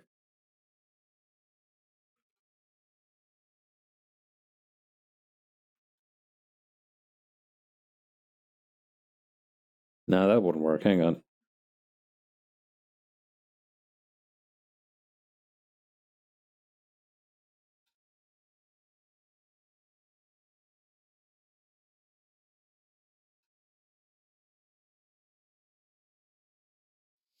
I also need to make like a little bit of extra shadow up here. Okay, there we go.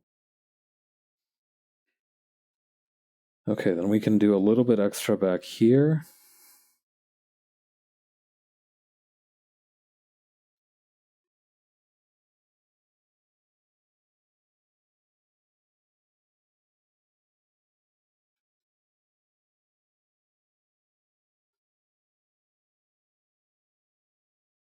Okay, then we're right here, right next to the screen, we're going to do a little bit of a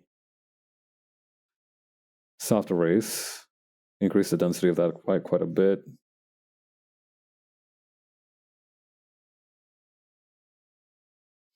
I think that would be a better idea than whatever I'm doing with the face up here. Just do a little bit of a soft erase.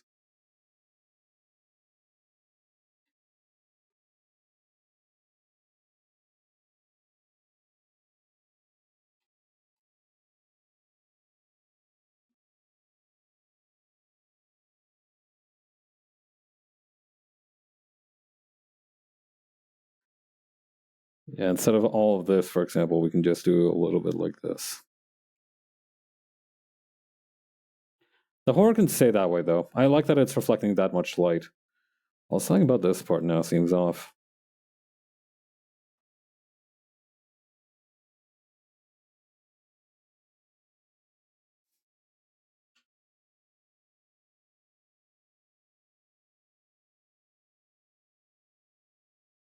Okay.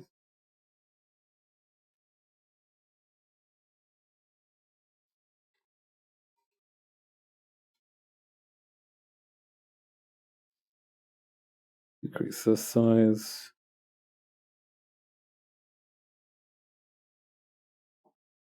Increase this size.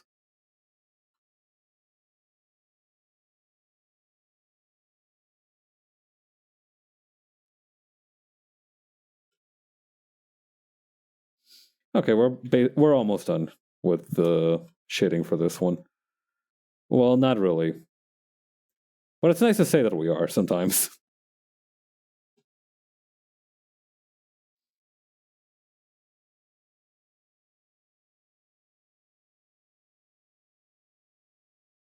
Okay.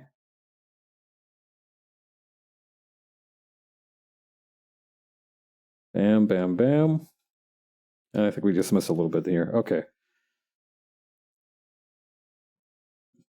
Then I guess for the inside part of this board, we can just do something similar to what we did for our ratios hand here and just have the inside bit of it just have a very soft erase thingy. Border is what I meant to say.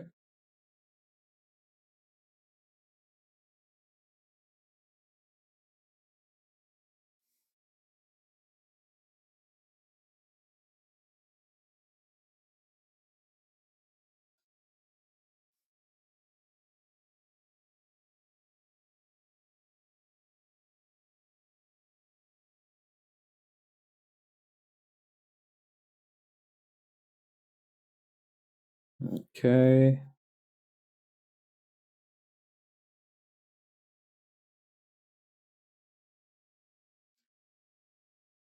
Then I guess we'll have to account for Horatia's arm here. We can just remove this part. Or actually, no, that would still be there. I don't know where the shadow of Horatia's arm would fall in, but I do know that we would need to do a little something for the stomach here. And maybe the boob.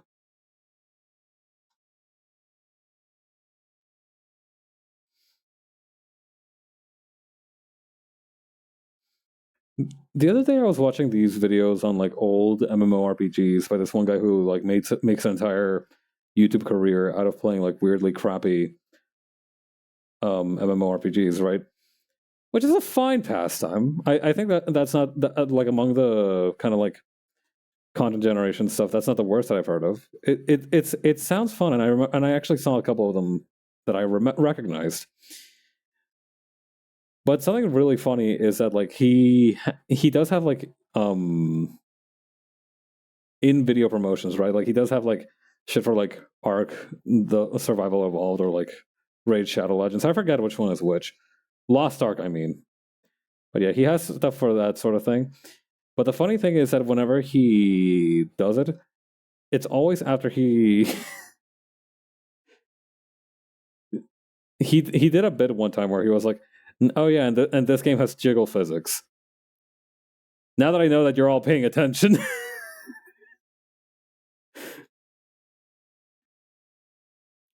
It was kind of funny. I think like in a channel that has to discuss that sort of thing, it's kind of like a funny thing to leverage.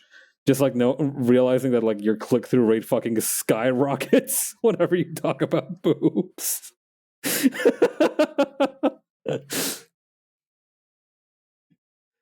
Listen, it's a tough world out there. You need to do what you can to make a quick buck.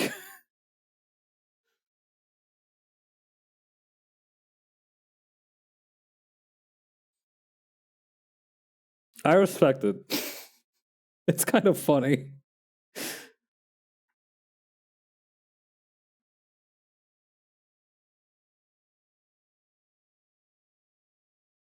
Okay. Oh, wait, hang on. Why is this like this? Oh, that's weird.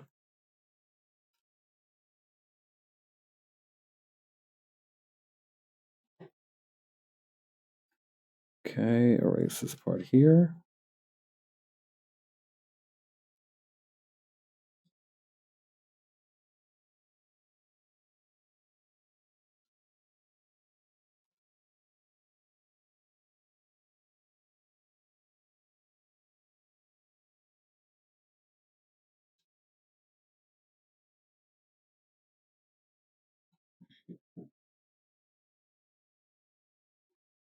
Okay, we need to use the eraser brush on literally all of this.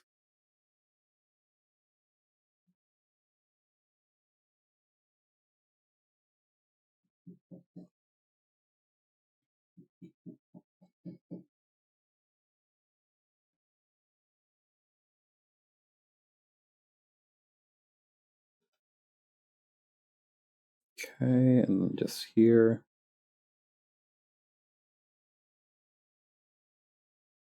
And just tidy up a little bit here and there for some of these.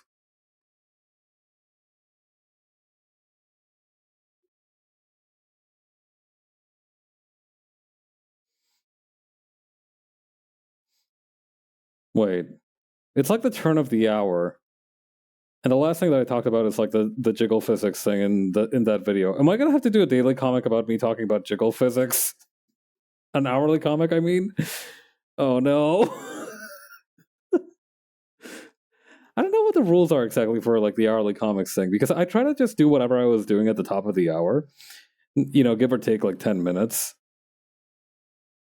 But I mean, obviously, there are no rules, right? And worst comes to worst, you can just like lie about like what you were doing at the time. But I try to keep whatever I was doing to like truthful to like either the most eventful thing that happened that hour or like what I was doing at the top of the hour. I will say, hourly comics day is a lot of fun for me. I love making like tiny little like vignette comics. Rather than like that's something that I've realized doing these full pages is that like these are nice to do occasionally, but I much prefer to do like short form 4-panel, just like premise, setup, punchline, epilogue kind of shit. I find that much more my speed. And I think that's something valuable to know going forward, because I do kind of want to keep making comics. I do want to make my own comics at some point. And I do make my own comics. For the record, that is a thing that I do. I make comics about like my Sona and everything now and again, but at the same time, like it's like a different thing, right? I don't really tell a story through comics just yet, and that's something that I would like to try to do a couple of times at least.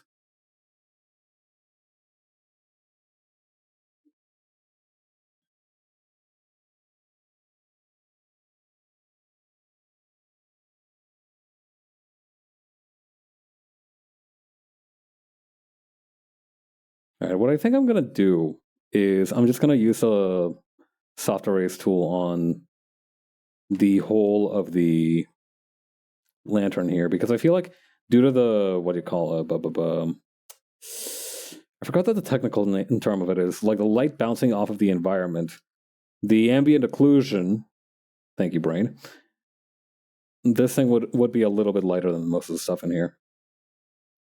But yeah, what I want to try and do. What is up with this one here? Hang on.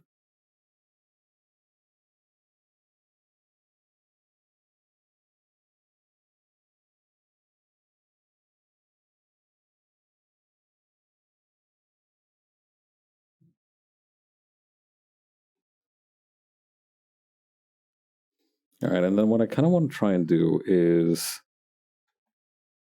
hang on, I've got a couple of ideas for this.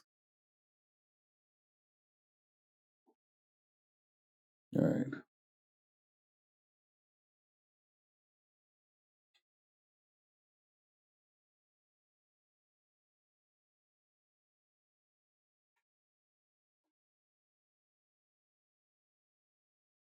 Hold up, I missed a spot right here that I need to take out.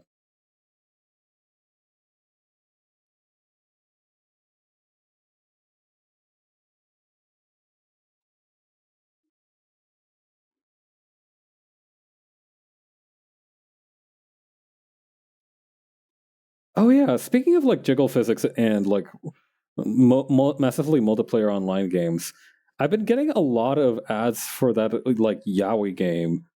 That's I forgot the name of it, like Lost Cosmos or something like that, like Star something or other. I've been getting a lot of ads for that on my Twitter when I scroll on mobile, and I'm starting to wonder if I should be like, if that's supposed to indicate something.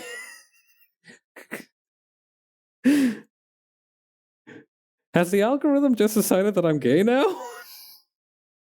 Is that what's going on? Ay, ay, ay.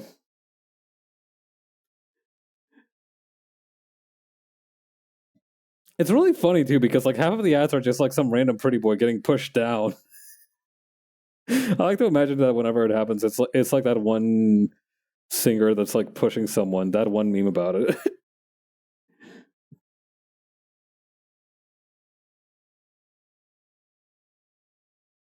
It's really funny too because apparently it is like supposed to be like an actual MMORPG like RPG experience, and people go into it like from the ads expecting it to be like like a dating game or something. Frame one. Oh lord, that'll never not be funny.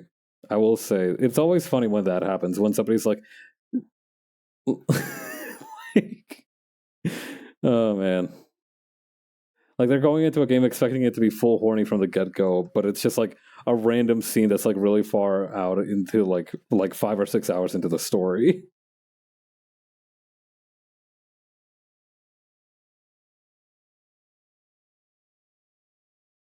All right, so here's what we're gonna do. I'm going to select.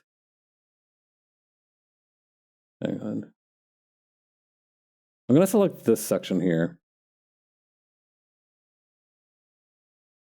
I'm going to create like a.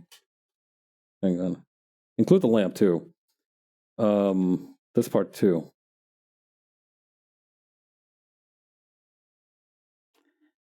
I feel like the light would travel longer along the poles, so I'm just going to try and select those wherever possible.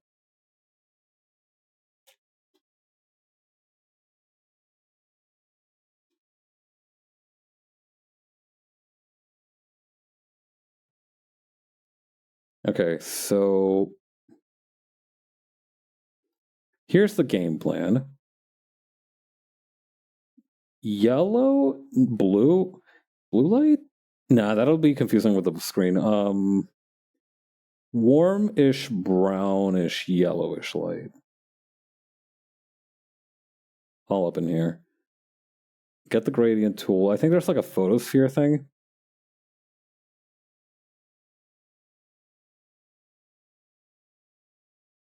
Okay, and then what we're going to do is we're going to Gaussian blur this thing way out.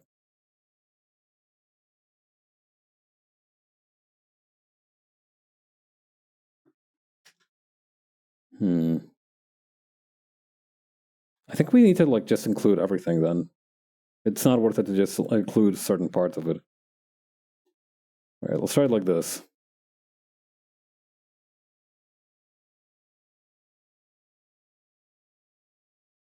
Actually, you know what? Oration can get some too. Why not?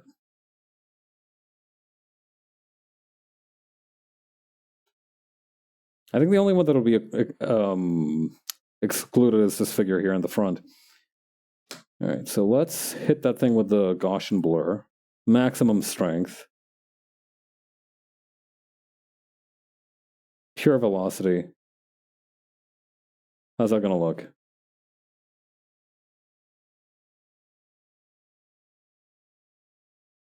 Pretty much the same as always. Okay, that's fine. Hang on, I kind of like this one. Ooh, okay, yeah.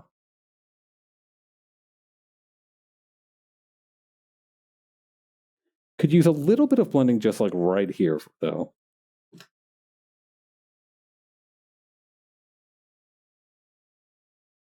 Just a tiny bit so it's not like... Or is that a thing down here? Okay, it's a thing down here. I see.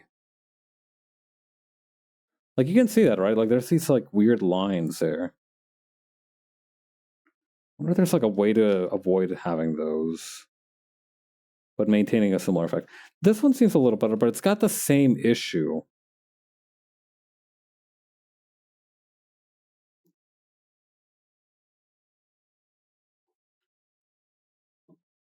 Okay.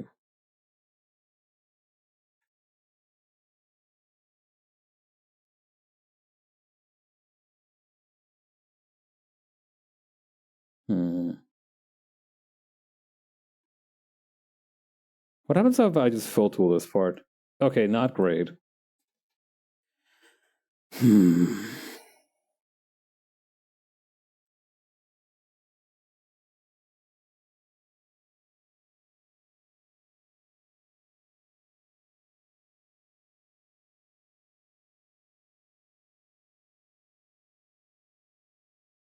This is an interesting effect, but that's not what I'm looking for. it to have do.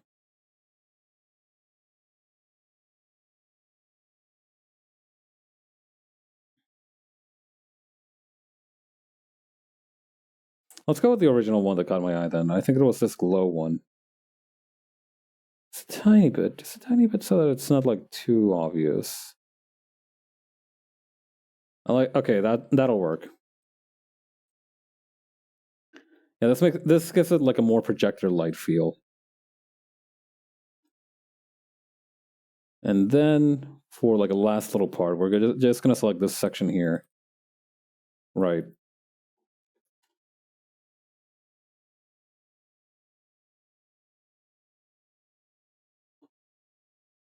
Then add a white point part.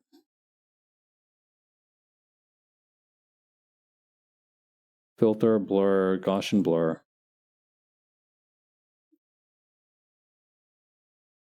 How do I like strengthen that?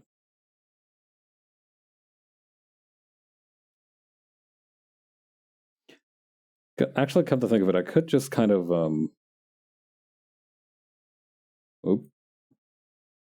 I could just kind of reach over and just do it with a brush like this, and then hit that with a Gaussian blur after I even it out. Yeah, I think that would be a much more efficient way of going about things.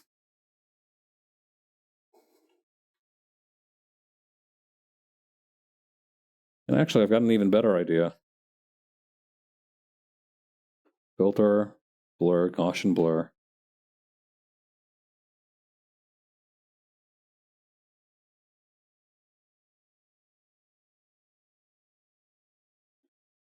Yeah, okay.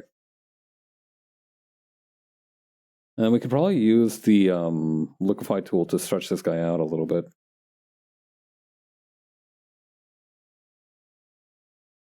Okay, we need to lower the strength on that a little bit.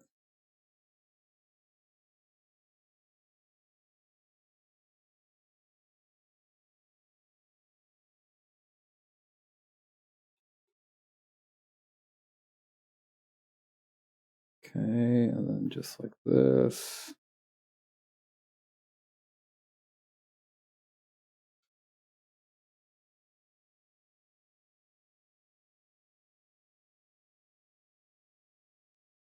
Maybe lower the opacity a little bit.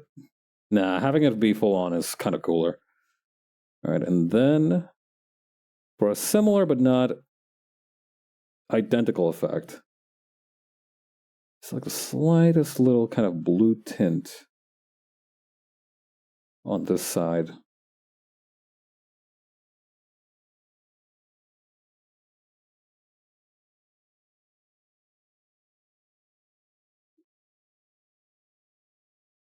I should have kept the layers separated so I could just like make it be on a ratio easily.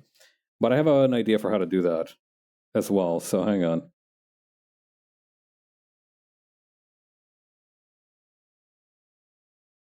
All right, select color gamut. This. Yeah, that's too much. That's too much. Let me try that again.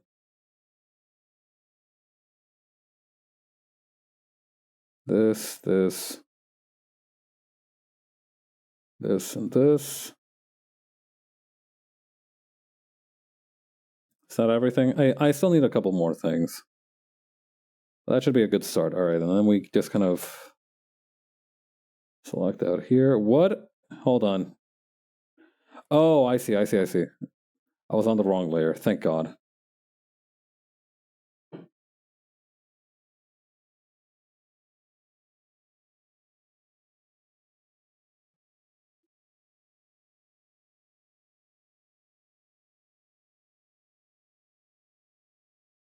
Okay, and now we're going to find a nice blue effect to apply. A nice blending mode, I mean, to apply to this.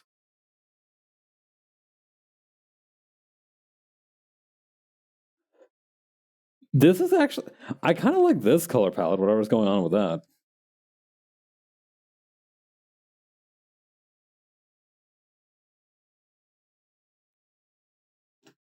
Okay, and then what's going on with his mouth here? Oh, that's weird.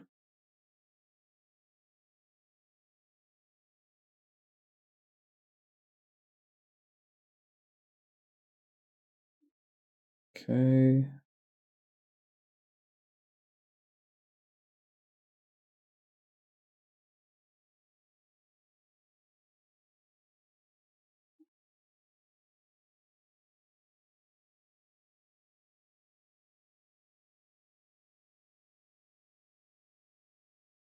Yeah, that'll do. That's pretty good for like shading on the first panel. Maybe something also on the table here. So that it's not just like a flat static piece.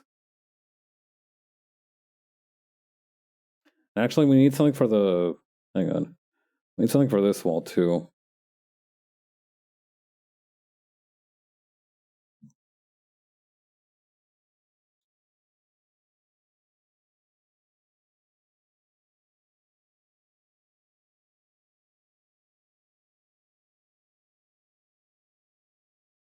That'll do. Anyway, for the table, as I was saying, maybe just like a little bit of slightly more vivid purple. Perhaps with a brush of some kind.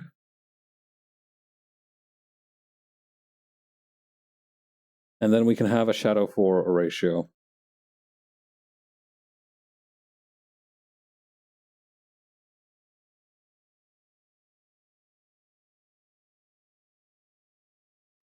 Oh, we also need to do a ratios cane real quick. It shouldn't take too long, though.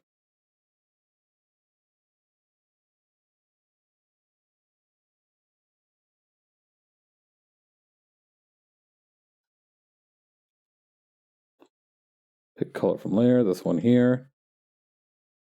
Slightly smaller.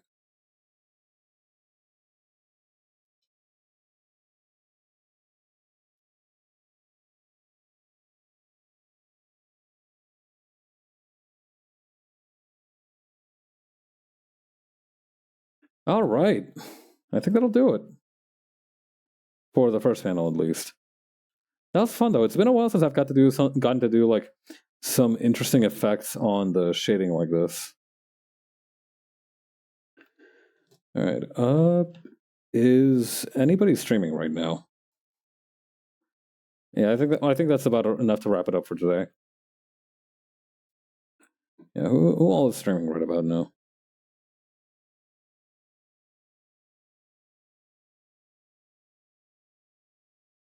Oh, all right. So we're gonna go check out the Wolf Conservation Center. It's like this live feed of some beasts out in their native habitat. They're kind of asleep right now, but it's a chill stream. All right. Peace, everyone. See you on Saturday for some Yakuza 0.